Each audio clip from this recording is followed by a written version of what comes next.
Hello, this is Patrick Dean. I'm president of Seminar Systems, and we do coaching and mentoring and facilitation of leadership trainings all over the world. So that's the introduction for those of you that are on this Wednesday fireside chat.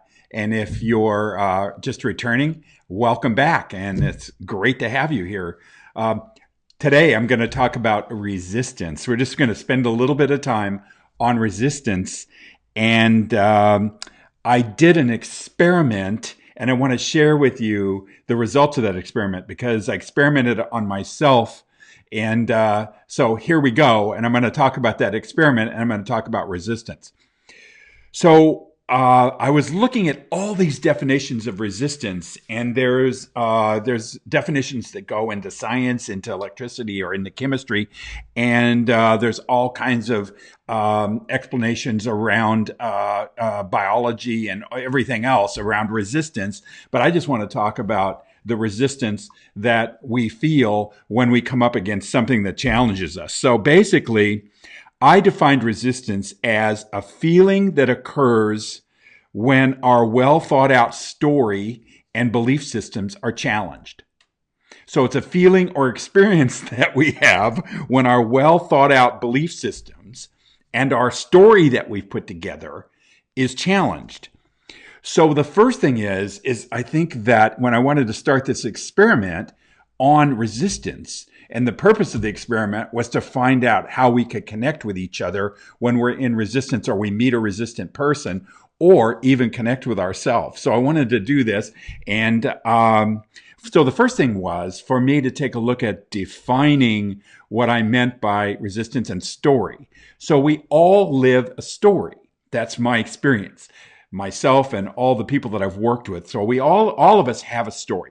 And that story that we live has to do with, we put together from our upbringing as kids, from our experience with our parents. We put it together from our friends, from school, from the experiences we had in our life in school, for the experiences we had in our life from work, from the people we met there, the experiences that have happened to us, all of that put together, and basically the interpretation of everything that's happened to us to put into something called a world view. So my suggestion here is we all have this world view. We look at the world in a certain way. And then what happens when we do that is we start to gather evidence out there in the world that fit into our world view. And so we're looking for things that fit, and we ignore or don't see things that don't fit. So resistance comes in, I believe, when we run into things that don't fit this story, our story or worldview. For instance, let me give you an example for me, since the experiment was with me. Let's see, one of the ways that I look at myself. So one of the ways that I relate to people is through my academic background, through my study, through the things that I've known. One way that I know, that I think I know anyway, and one way that I relate to people as well as through all the training and seminars and the thousands of people I have met. That's a way that I relate to people. So I look at all of this and I put this in a worldview of the best presentation of myself. The presentation of myself out there that I think will be the most effective in my working with people and for myself. Now, can you relate to what I'm saying? In the sense that we have a presentation created from a worldview that we've created through our interpretation. So we've got all of that going. So there's nothing wrong with our story or good or bad about it or anything. It's simply a matter of taking a look of whether our belief systems are effective or ineffective. And that's what's called transformational work, that you're looking at all the way you see things and is it getting you where you want to go. So what happens when we're challenged is that we get this resistance going, and that resistance can be an indicator of whether there's a new experience going on, something that we can take on as a challenge or something that we react to. Now, I think There's a momentary experience that happens when we're challenged. And that resistance is a feeling, or as I've said several times, is an experience. Now, I tried to take it apart a little bit, and I thought resistance has some anger in it. It has some a little bit of confusion going on in it because it's not exactly how we see the world. Then it has this element of being righteous and dug in about this is the truth and that doesn't fit. And then what we do also is if things don't fit what we believe, we challenge the source of that. We challenge the source of where that stuff is coming from.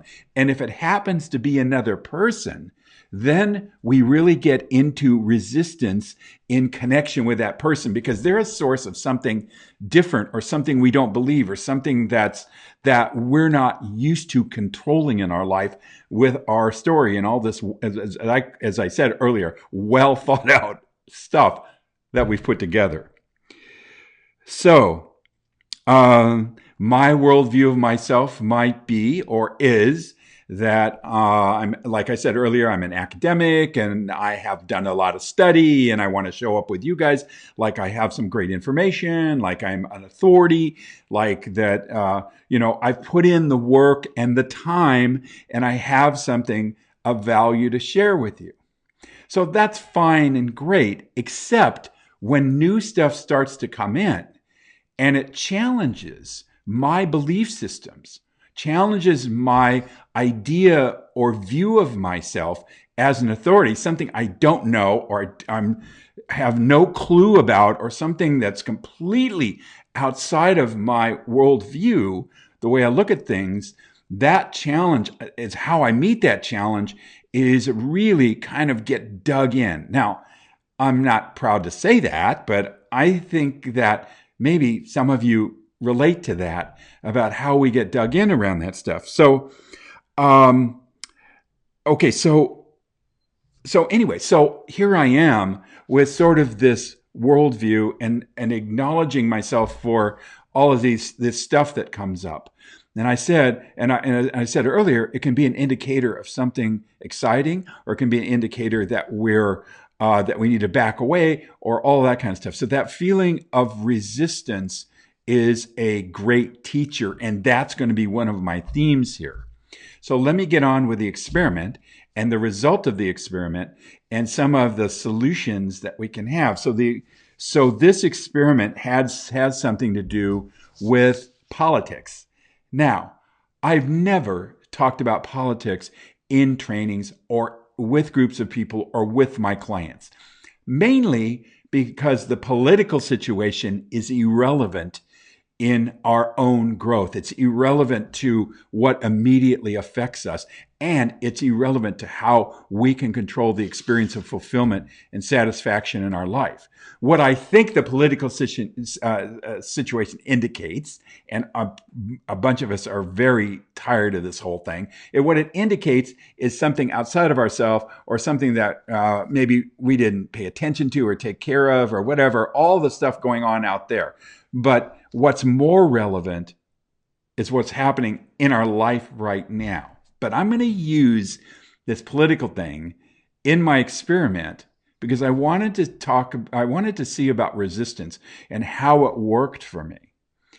So my brother-in-law and sister-in-law came to visit a couple of weeks ago, and they are lovely people, amazing people. And it was great having them and great talking with them. My wife and I had just an amazing time. But my brother-in-law comes from a completely different political experience than I come from. Of course, I'm in California, so I have more of that progressive and with a lot of libertarian thrown in viewpoint about how things can operate. And it comes from a way more conservative place in his politics and conservative in his religious view. So the rule is don't talk politics. Don't get into these places where you're going to have disagreement. But I didn't want to do that. What I really wanted to do is to see if he and I could actually have a conversation that could create some value. Could we, even though we're far apart, could we find a place of mutual connection, talking about politics instead of avoiding all that stuff that that we know is going to bring up emotion and feeling? How could we come together? And I think that this could be relevant for a lot of our relationships. Those of you listening here, for all of our relationships, not just about politics, but all about stuff that we can talk about and work through and maybe find a solution. So what we did was we did this experiment where we said, okay, we're gonna sit and we're gonna take some time, and I want to hear all about how you believe, what you believe in, what your experience is, and I'll tell you mine. So our agreement here was to set some ground rules. So the ground rules sounded like this for this experiment. We would both talk. We would both take the time to hear and to listen to each other. We were going to be thorough in this conversation. In other words, it wasn't simply going to be a conversation of sound bites or 5 sentences or leading to anger or any of that kind of stuff. We were going to actually have a discussion about how we felt, what we experienced, and how our worldview fit in. So when we had a conversation, we were conscious about our worldview, how our politics were affected by our background and by and where we got our belief systems. So we had an amazing conversation, and in this conversation, we had that rule about the rule about listening and being open. We had a rule about having a spirited argument is A-okay. And finally, we wanted to be absolutely operate from a place called curious and interested, rather than the place called what I call the bigger fish conversation is, which I'm waiting for you to talk. You told me that you caught a fish, and then I'm listening to you, but I'm actually not listening. I'm waiting for you to stop talking so I can tell you I caught a bigger fish. That's called the bigger fish conversation. That is not actually a conversation. What we wanted to do, or what I wanted to experiment with, was whether I could open this way of communication between us in such a way that he felt open enough to and felt respected enough so he could talk about how he developed these opinions, where they came from, and as I said earlier, how they touch the worldview. We wanted to talk at the end. We wanted to talk a little bit about solution of whatever we were talking about or debating, and then we had a rule that we were going to kind of default to kindness. Now, when I say default to kindness, what I mean by that is that, we had these horrendous fires up here in Northern California several years ago. And when the call went out for things to help people who had become homeless because of the fires, who had this devastating loss in their life, the call went out for help, for blankets, for medicine, for all kinds of different things that were needed, for water, all of it. And all of this help just poured in. And I think I've shared with you before, what happened was they had to stop people, because in human beings, in all of us, there's a default position of wanting to help people. And so what happened was everybody came together. It didn't matter what your politics were. It didn't matter your color. It didn't matter where you came from or the language you spoke. All of this help, and people came together to help each other. That, I think, is a default position. Now, we, of course, have a default position of separation and tribalism and all that kind of stuff. But a deeper place, I think that we default to kindness and caring. It wouldn't matter the politics of someone if you saw someone stuck out there at night with their car broken down, and you could do something to help, you would help somebody, or you would reach out to somebody in some way, I would imagine. So that's that default to kindness that every human being, I believe, has. So what we did was, in this conversation, we always kept that in mind. So the result of this hour-long conversation about something that we were so far apart, the result of this experiment was that I learned something astounding, and that was that the difference and the separation between us and our ideas was not that far apart. We weren't that far apart. And what what we cared about for other people, what we cared about for our country, what we wanted to have happen, and some of the policies even, we weren't that far apart. It really just became a matter of degree that we were apart, or how much money we were going to spend on it, or the time frame involved. All of that debatable stuff that's good for debate and good to talk about, and we need to talk about with each other, because no one has the answer. That showed up when we got off of the part of blaming other people for challenging our belief systems. When we got off this part about labeling, or the judgment that kind of comes up naturally when our belief systems are challenged, when resistance comes up, there's also that part of ourselves that gets confused, and we don't like that. But the great part is, you can work through it, and working through it and being able to listen and being able to have a conversation starts with you being genuinely curious in the other person. What is the viewpoint, and where did they get that viewpoint? Where did they get the information to support that viewpoint? Where does it all come from? And then the deeper you can get into that, the more understanding there is from my point of view. And so we had an amazing conversation in that experiment. Again, what I want to say is that great conversations with people in your life start out with yourself knowing yourself, that you know some of your places that you default to regards your belief systems, and you know underneath there's a default for you, the position of wanting to help. So you know that about yourself. Then the second thing is instead of the name calling or labeling or trying to fit things in, so much of my life it's been like having a puzzle in front of me, and I get a piece that is different than other pieces, and I have one hole there in front of me, and I start to hammer that piece in to make it fit into my belief systems. When you knock all that off, it takes the stress out of connection and commitment.